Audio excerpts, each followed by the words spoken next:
Assalamualaikum warahmatullahi wabarakatuh.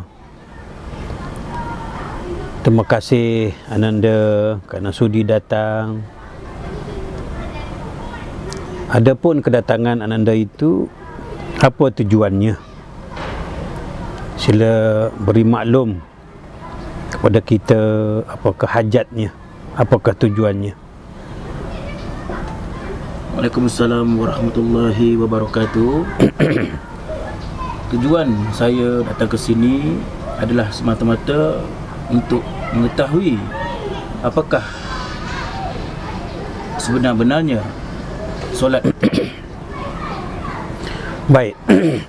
Terima kasih Ananda kerana sudi bertanya soalan yang paling baik. Baik, anak anda yang dikasihi sekalian, dalam kita mengaji agama, dalam kita mendalami persoalan mengenai solat ini, dia ada dua kaedah. Ya, ingat, ada dua kaedah. Pertama, kaedah syariatin. Yang keduanya, kaedah hakikatun.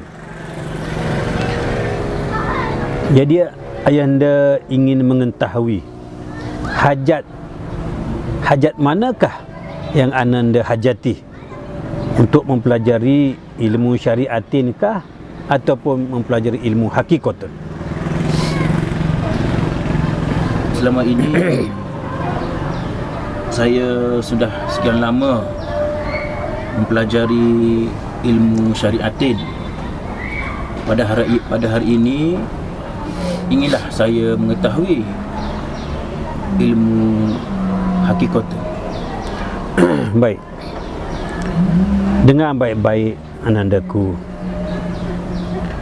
Di dalam agama Islam ini, sebagaimana yang selalu kita dengar, ilmunya ada 4 peringkat.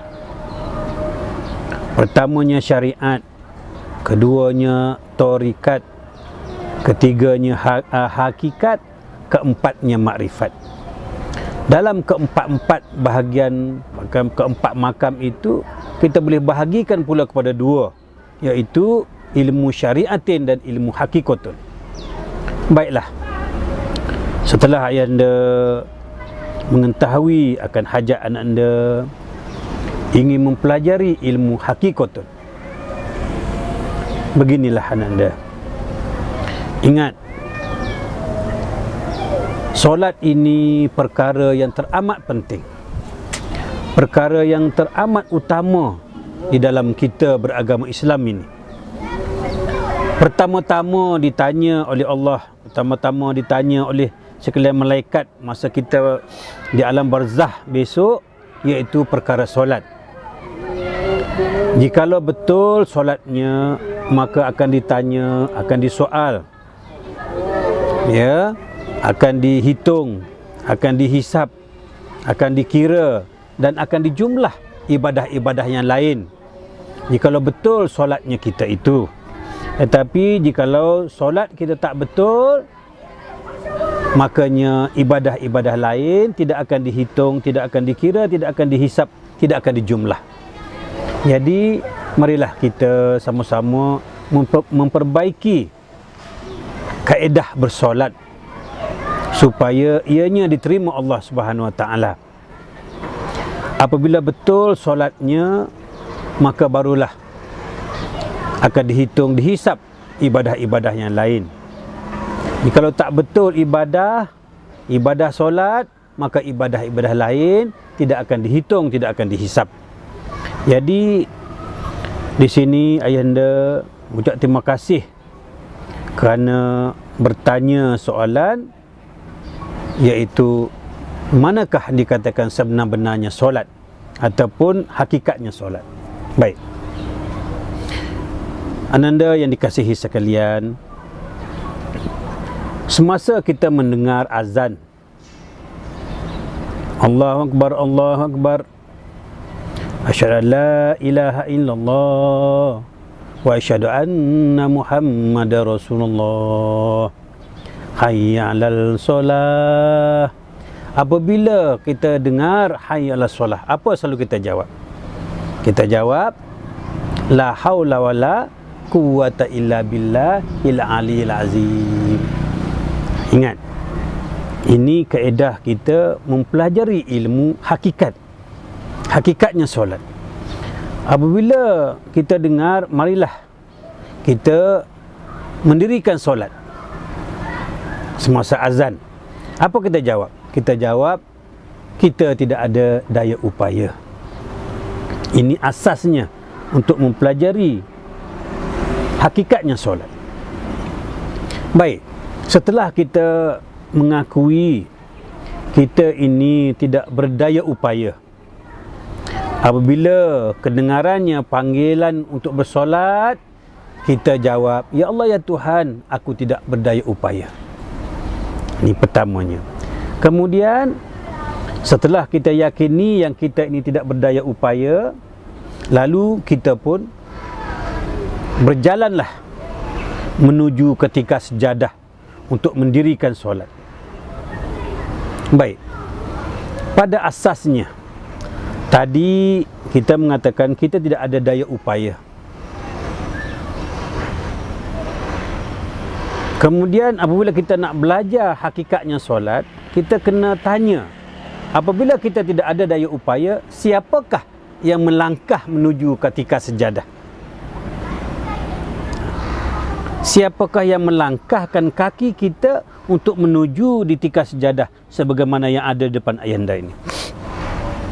Tadi kita kata kita tidak ada daya upaya. Kemudian siapa yang melangkah? Inilah permulaannya untuk bersolat dengan cara hakikatan. Kemudian setelah kita berdiri, ya, berdiri itu dikatakan berdiri qiyam.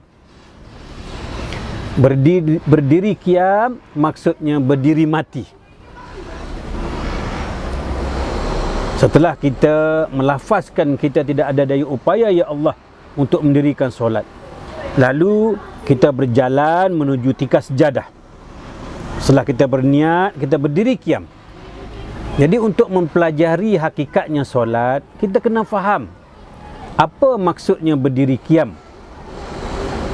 Berdiri qiyam itu artinya berdiri mati.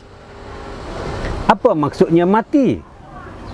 Maksud mati, jikalau ada kaki, kaki tidak boleh dipakai untuk berdiri.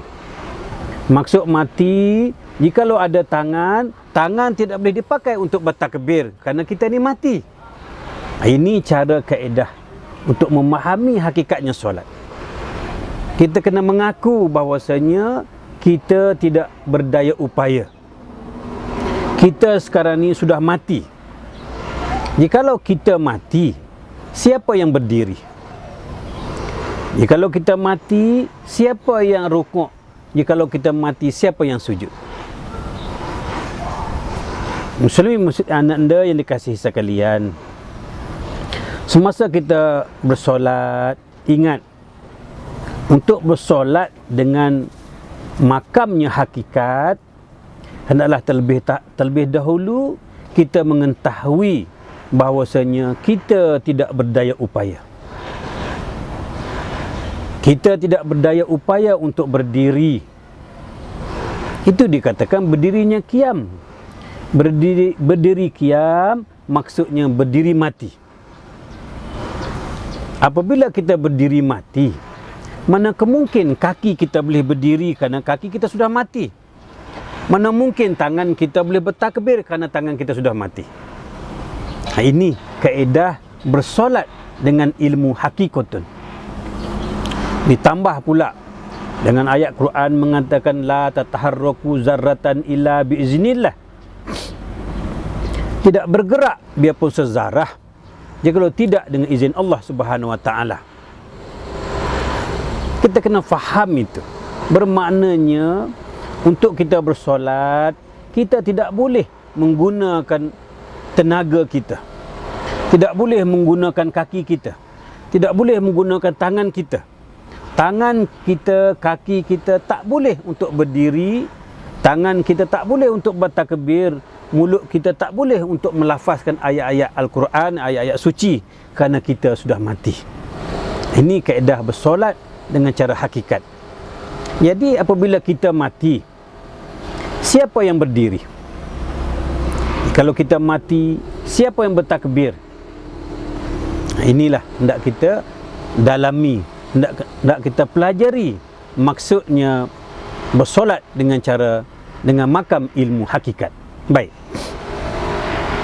Di sini anak anda, jikalau kita mengikut rukunnya sembahyang, rukun sembahyang itu adanya 13. Yang sebagaimana kita pelajari.